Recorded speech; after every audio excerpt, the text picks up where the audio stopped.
discuss some of the physiographic divisions, isn't it?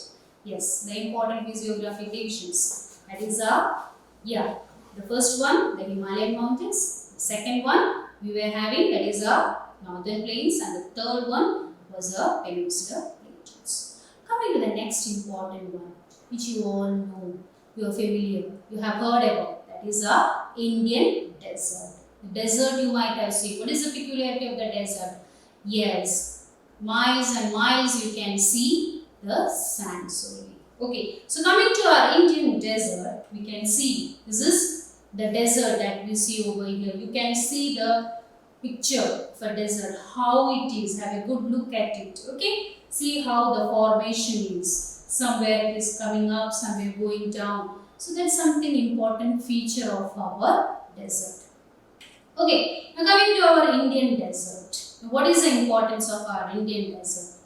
We can see that it lies towards the western margins of the Aravalli Hills. When you look into the map, we can see that mainly towards the western region, Rajasthan and all, we can find our desert. Yes, it is towards the western part of the Aravalli Hills. And what about, as I showed you in the picture, yes, it is an undulating sandy plain. You might have seen how it is, which is covered with sand dunes. That is what I told you to have a good look. You can see somewhere coming up, down. Yes, that is the sand dunes. The third point that we can see, what is the important feature over there? Yeah, the rainfall is very less. Hardly we can see 150 mm per year. The rainfall is very less over here. So automatically, what about the vegetation also? The vegetation is also very poor or very less in these regions.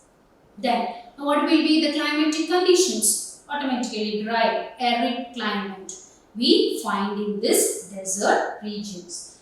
And what happens during the rainy season? Yes, during the rainy season we can see that as the rain falls, the water accumulates, a stream is formed. But when the rain stops also, what happens?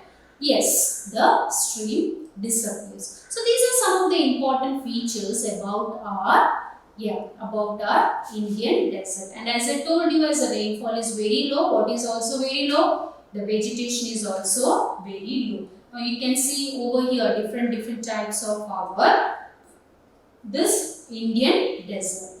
And many peculiarities are also there, and we can find that mainly this cactus plants and all. An animal we know, camel, yes, because it has got the capacity to hold water.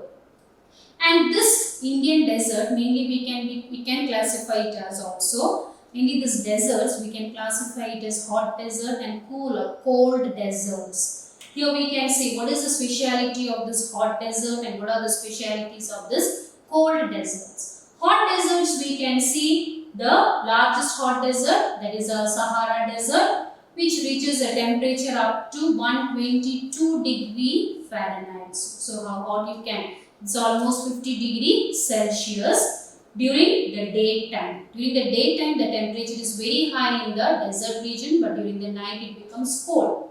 Then, hot deserts, they usually what they are having a diurnal and seasonal temperature, mainly ranging with high day temperatures and low night temperatures. As I told you, at the night time the temperature goes down, but during the daytime the temperature is very high. In the hot deserts, the temperature in the daytime almost it reaches above 45 degrees Celsius, and for the night time it's almost like winter season. The temperature goes very down. Then here we can see urban areas in the desert. We can see they lack large daily temperature variations, partially due to the urban heat islands and all. So these are some of the features of this hot desert. You have to just keep it in mind. What are the important features related to our hot desert? And here also we have got one more thing, important thing that you have to keep in mind is that the day temperature is very high, but during the night time what happens? The temperature goes down. Now these are the photos of our hot deserts, and here we can also see that there are different types. As the wind flows, what happens? There is a change in the size and all of the deserts, the sands. The cool desert, as we have a common conception of deserts as dry and hot, there are cold deserts also. So we can see, And the desert animals, they have adapted to these situations, as we all know about our camel and all.